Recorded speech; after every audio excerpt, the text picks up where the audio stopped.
Les pieds dans le plat. Cyril Hanouna. Je vais vous parler d'un homme de l'ombre, vous faire découvrir l'un des plus grands stratèges politiques que les États-Unis ont connu, c'est Lee Atwater. Alors Lee Atwater, il était spécialiste de la publicité négative. Alors qu'est-ce que c'est que la publicité négative ? Le rôle, c'est propager des fausses rumeurs envers les candidats adverses, c'est dévoiler des secrets.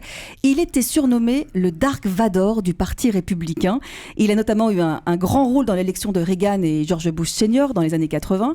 Pour Bush, par exemple, alors que son adversaire Mikhail Dukakis le menace dans les sondages, que fait Atwater ? Il fait une vidéo qui démolit définitivement la campagne du candidat démocrate, puisqu'on peut voir Dukakis en train de piloter un tank de l'armée américaine, mais à l'intérieur, on a l'impression que c'est un enfant dans un jouet. Il a, vous savez, le casque, mais qui est trop petit pour lui. Il est totalement ridicule et ça a complètement torpillé ce candidat. Et alors, ce qu'il faut savoir, c'est que Lee Atwater a vite été rattrapé, puisque 2 ans plus tard, il a appris qu'il était gravement malade et qu'il ne lui restait que quelques mois à vivre. Et donc, il a cherché la rédemption, Lee Atwater. Et donc, il a passé les derniers mois de sa vie à présenter ses excuses auprès de ses anciennes victimes. Il est allé tous les voir les uns après les autres pour leur dire « ce que j'ai fait, c'était pas bien ». Il a dénoncé l'immoralisme de la scène politique américaine. Il a passé ces derniers mois à faire ça. Rédemption donc de Dark Vador. Pas mal. Pas mal du tout. Si Jean-Luc Lemoyne faisait ça, il faudrait qu'il commence dès maintenant. C'est pour ça que je vais pas rester jusqu'à la fin de l'émission. J'ai du boulot. C'est ça, exactement. Patrice Duhamel, vous connaissiez cette histoire ou pas ? Non, pas du tout. Donc c'est un vrai. C'est touchant en tout cas. Oui, c'est vrai. C'est Donc c'est une vraie info donc de Valérie qui a bien bossé. Belle info. On connaissait la publicité négative. Ouais. Et ça continue d'ailleurs. Bien sûr, oui. Bien sûr. Et c'est très puissant. En France, c'est interdit, comme vous le savez. Allez, Thomas Hervé. Alors moi, je vais vous parler de Valéry Giscard d'Estaing. Parce qu'on a parlé de beaucoup de présidents de la République, mais Valéry Giscard d'Estaing, il aimait bien torturer son Premier ministre, Chirac. Puisqu'en fait, qu'est-ce qu'il faisait ? D'abord, il était prévenu, Chirac, par la presse de ce qui se passait à l'Élysée, et puis il était écarté des déjeuners auxquels ses propres ministres étaient conviés, et vous vous souvenez, il n'a pas été informé de l'entrée de Raymond Barre dans son propre gouvernement.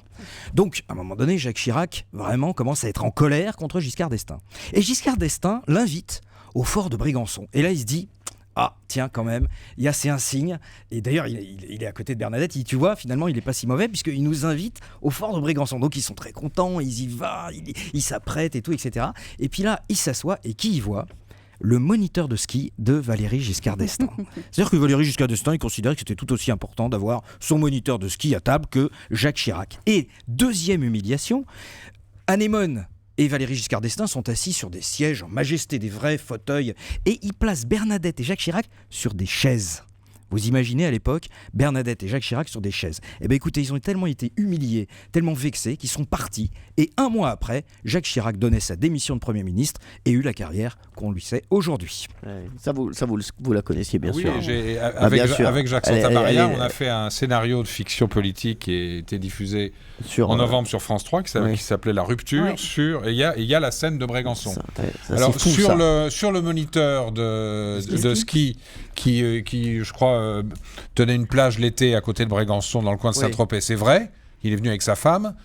Sur les fauteuils et les chaises, c'est plus discutable. Mais en tout cas, ils étaient déjà dans des termes très, très violents l'un avec l'autre. Et c'est vrai que le week-end de Brégançon a quasiment définitivement coupé les ponts. Exactement. Et un mois après, il donnait sa démission, Jacques Chirac. Bonne info également de Thomas Hervé. Bonne anecdote qu'on connaissait plus, mais qui était, c'était bien aussi de la rappeler. Allez, Jean-Luc Lemoyne.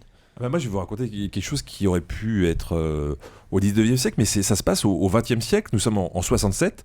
Gaston Defferre, le célèbre maire de Marseille et ministre sous Mitterrand, était alors président du groupe socialiste à l'Assemblée nationale.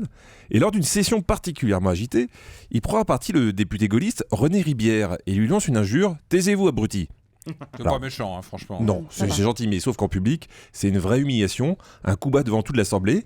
Et donc, René Ribière a voulu préserver son honneur. Et pour ça, il va provoquer Gaston Defferre en duel. Alors, vous rêvez, là, on parle d'un duel à l'épée en 1967. À cette époque-là, c'était déjà une pratique désuète. Et pourtant, il va accepter. Ça sera le tout dernier duel de l'histoire de France. Le combat a eu lieu à Neuilly et devait s'arrêter non pas à la mort d'un des deux adversaires, mais au premier sang versé. Et la télé était présente. Et pour le dénouement, je vous laisse écouter le commentaire de télé de l'époque. Liant le fer, marchant, poussant sa botte, enfin, Monsieur Defferre touchait son adversaire à l'avant-bras. Le premier sang venait d'être versé. Monsieur Ribière pourtant exigeait de reprendre le combat, non pas à mort, car il pensait se marier le lendemain même, et risquer sa vie pour une insulte lancée au cours d'un débat politique n'est guère de notre temps. Lorsque, sur une nouvelle botte, M. Ribière fut une fois encore touché, l'arbitre arrêta la rencontre. C'est incroyable, c'est incroyable. Patrice. Oui, il y a une suite à ça, c'est qu'on a appris quelques temps après, dans la bouche de Gaston Defferre lui-même, dans une émission de radio concurrente de l'époque sur France Inter, que pendant ce duel, il avait visé, pardon de nouveau mesdames, mesdemoiselles, les parties génitales de René Ribière. Et pourquoi ? Parce que Ribière se mariait le lendemain du duel. Non. Oui, Diane.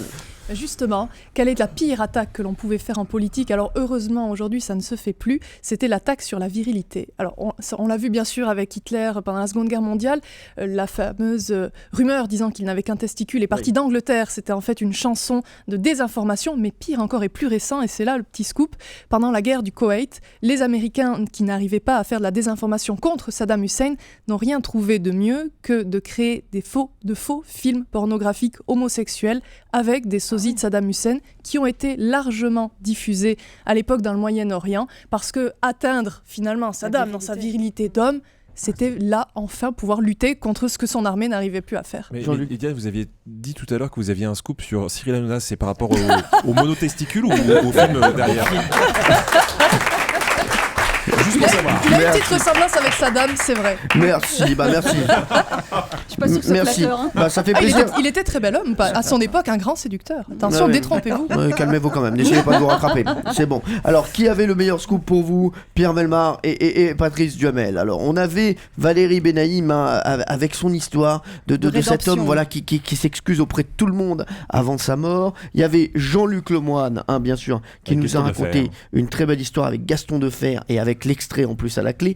Et il y avait Thomas Hervé qui était avec nous et qui nous racontait cette histoire au fort de Brégançon avec Chirac et Giscard. Et même on peut prendre celui de Diane, qui nous en a raconté un comme ça. Voilà, qui est bravo Diane, en plus c'était même pas préparé. Alors.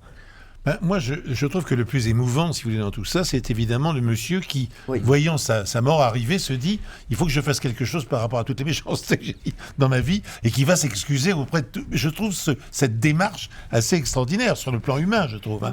C'est peut-être la plus... Pour moi, c'est vous choisiriez Valérie la Benaïm. rédemption. En plus, je ne connaissais pas. Et donc là, c'était un vrai scoop, c'est vrai, Valérie, puisque vous nous avez tous appris quelque chose.